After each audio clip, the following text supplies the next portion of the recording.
Assalamualaikum warahmatullahi wabarakatuh. Halo, perkenalkan nama saya Sandy Citra Bahagia. Saya dari Prodi PGMI Universitas Islam Negeri Raden Intan Lampung.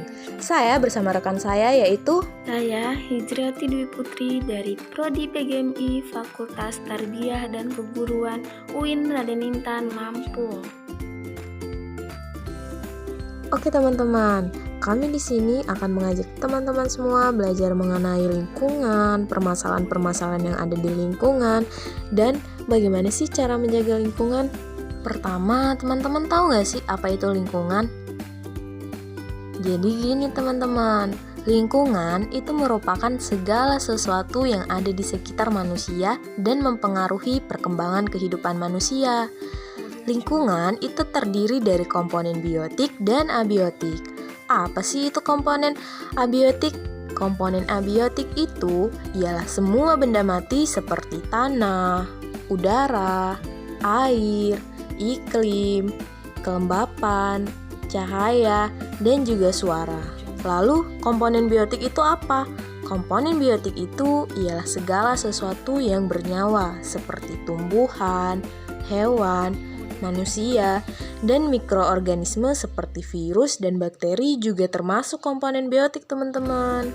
Teman-teman tahu gak sih, kita sebagai manusia itu terkadang lalai loh dalam menjalankan kewajiban kita untuk menjaga lingkungan sekitar. Akibat dari kelalaian kita ini untuk menjaga lingkungan dapat menyebabkan kerusakan lingkungan loh. Kerusakan lingkungan itu akibat dari dua faktor, baik secara alami atau juga karena tangan jahil manusia.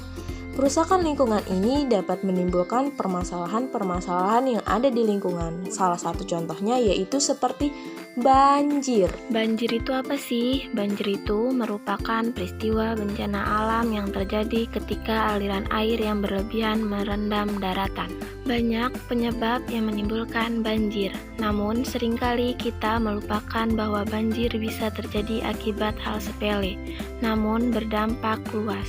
Ada beberapa penyebab yang dapat menimbulkan banjir, diantaranya pertama, adanya penyumbatan aliran sungai atau selokan menjadi pemicu terjadinya banjir, terutama masyarakat yang gemar sekali membuang sampah di sungai, sehingga sewaktu-waktu sampah yang menumpuk bisa mengakibatkan banjir. Kedua, intensitas hujan yang relatif tinggi dapat menyebabkan sungai tidak dapat menampung volume air yang dapat melampaui kapasitas. Ketiga, membersihkan lingkungan setiap hari. Membersihkan lingkungan memang sangatlah penting, karena dengan bersihnya lingkungan, dampak positif yaitu terhindar dari berbagai penyakit. Terakhir, disebabkan karena minimnya daerah resapan air. Saat ini, daerah justru banyak tertutup dengan aspal sehingga air tidak dapat meresap ke dalam lapisan tanah. Nah, oleh sebab itu teman-teman, ada baiknya saat terjadi banjir, kita itu perlu evakuasi ke tempat yang aman. Hal tersebut untuk menghindari terjadinya banjir yang lebih besar. Lalu, bagaimana sih cara menanggulangi banjir? Teman-teman tahu nggak? Cara menanggulangi banjir yang utama yaitu menjaga lingkungan sungai atau selokan. Sungai sebaiknya dipelihara dengan baik, jangan membuang sampah ke selokan. Hindari juga membuat rumah di pinggiran sungai. Saat ini semakin banyak loh warga yang membangun rumah di pinggir sungai. Ada baiknya pinggiran sungai itu jangan dijadikan rumah penduduk karena menyebabkan banjir dan tatanan masyarakat tidak teratur. Lalu melaksanakan program tebang pilih dan reboisasi. Pohon yang telah ditebang sebaiknya ada penggantinya. Hal ini ditujukan untuk regenerasi hutan dengan tujuan hutan tidak menjadi gundul. Terakhir yaitu rajinlah membersihkan saluran air. Perbaikan dan pembersihan saluran air tentulah harus ada. Hal ini bertujuan agar saat terjadinya hujan deras, air tidak akan tersumbat dan mampu mencegah terjadinya banjir. Nah, teman-teman, seperti yang sudah dijelaskan tadi, bahwa banjir itu kan juga disebabkan oleh tangan manusia ya, yaitu karena manusia yang suka membuang sampah di sungai dan melakukan penebangan hutan.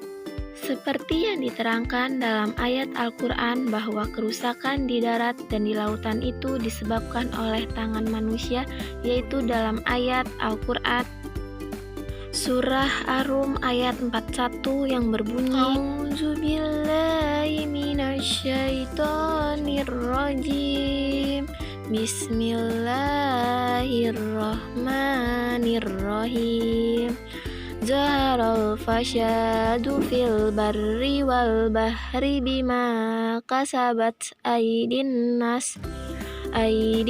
nasi liyuziqahum ba'dallazi amilu la'allahum yarji'un.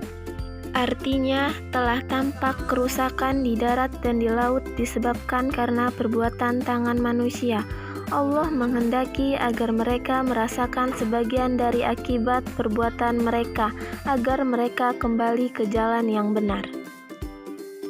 Nah, bukan hanya banjir saja lah teman-teman yang merupakan contoh dari kerusakan-kerusakan lingkungan, masih banyak lagi contoh yang lainnya dikarenakan manusia yang lalai dalam menjaga lingkungan sekitar. Maka, sangat diwajibkan untuk kita menjaga lingkungan seperti yang sudah diperintahkan oleh Allah dalam Al-Qur'annya yang menerangkan bahwa Allah memerintahkan manusia untuk menjaga lingkungannya, yaitu yang tertera dalam Al-Quran Surat Al-A'raf ayat 56 yang berbunyi A'udzu billahi minasyaitonir rajim Bismillahirrahmanirrahim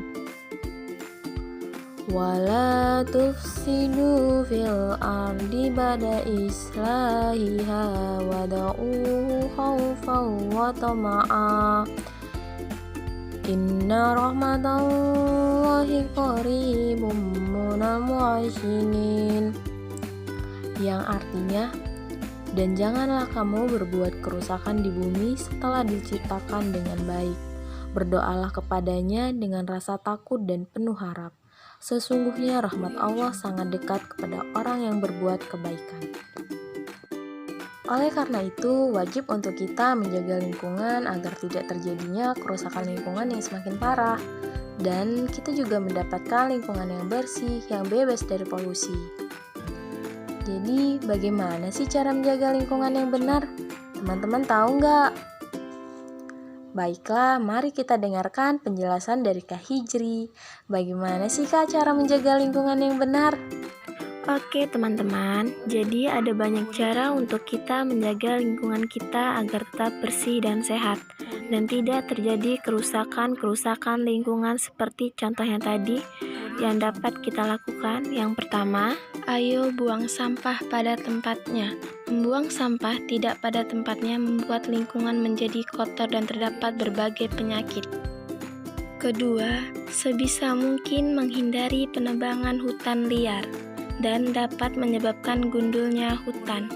Dengan gundulnya hutan, dapat mengakibatkan tanah longsor dan lain-lain. Ketiga, membersihkan lingkungan setiap hari. Membersihkan lingkungan memang sangatlah penting, karena dengan bersihnya lingkungan, dampak positifnya yakni terhindar dari berbagai penyakit.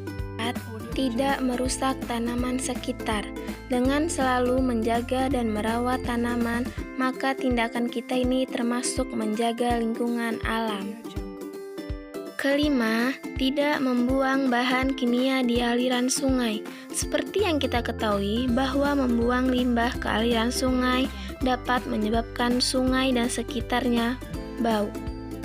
Selanjutnya, yang keenam, menanam kembali hutan yang gundul. Dengan menanam kembali hutan yang gundul bisa membuat dan melestarikan alam secara alami. Terakhir, yaitu mengurangi penggunaan asap kimia. Asap kimia yang dimaksud yaitu asap rokok, asap pabrik, dan lain-lain yang mengakibatkan banyaknya karbon dioksida yang mengancam keasrian alam. Dan masih banyak lagi cara-cara yang dapat kita lakukan untuk menjaga lingkungan. Kenapa sih Kak kita harus menjaga lingkungan? Kenapa tuh Kak Hijri? Ya, penting sekali untuk kita menjaga lingkungan karena agar generasi yang akan datang itu tidak rusak dan kita mendapatkan kehidupan yang nyaman dan layak. Oleh karena itu teman-teman, kami ingin mengajak semua untuk bersama-sama menjaga dan mencintai lingkungan kita. Baiklah, mungkin hanya itu yang dapat saya dan rekan saya sampaikan. Saya Sandy Citra Bahagia dan Saya Hijriati Dwi Putri. kami berdua mengucapkan terima kasih. Semoga ilmu yang kami berikan dapat berguna untuk teman-teman semua dan adik-adik semua. Kami ucapkan Wassalamualaikum warahmatullahi wabarakatuh.